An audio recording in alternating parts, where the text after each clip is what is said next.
We cannot defend our own national security unless we have the tank shells, the artillery shells. I wanted to be here because I thought it was important to tell you all about my friend Bridge Colby and why I think he's important to the president's defense policy and important to what the president is trying to accomplish with national security. So first, I think Bridge, more than any person I've ever spoken to, appreciates that military power, national security influence is downstream of economic power. As we've seen in so many of the conflicts that we've engaged ourselves in over the last 30 or 40 years, we cannot fight wars unless our troops have the ammunition they need. We cannot defend our own national security unless we have the tank shells, the artillery shells, and increasingly the drones and other advanced weapon systems that are necessary to actually fight battles when, God forbid, those battles are necessary to fight. And I think Bridge has been particularly aware of and worried about the degradation of our defense industrial base and how we must rebuild it if we want to preserve our own national security.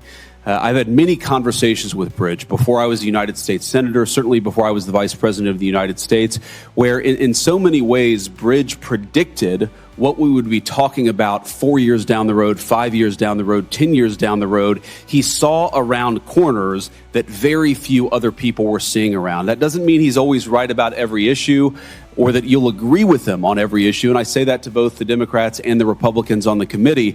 But I think that he's the type of perspective that we need so desperately at the Department of Defense. And I think that his role at the Department of Defense will be incredibly important in seeing around the corners of the next 5 years and the next 10 years.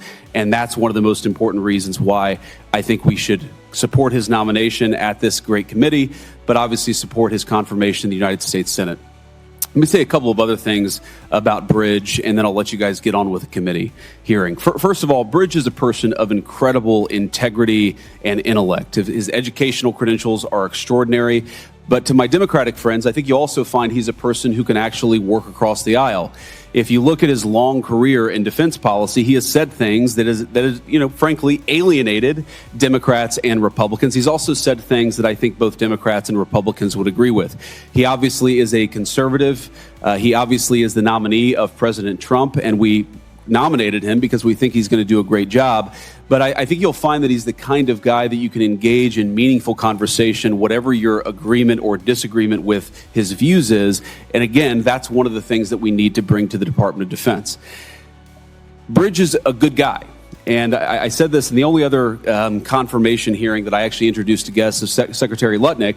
You need good people in government. You need people who are going to tell you the truth, who are going to look you in the eye, who are going to disagree, sometimes amicably, of course, but actually be willing to look you in the eye and have an important conversation, who you can trust to tell you what they actually think, agree or disagree. And that's the kind of person that Bridge is. He's a great family man. He comes from a life of service, but also a family of service going back many generations. And he's the kind of guy that we need working on policy at the senior levels of the Department of Defense. And of course, that's why the president nominated him. And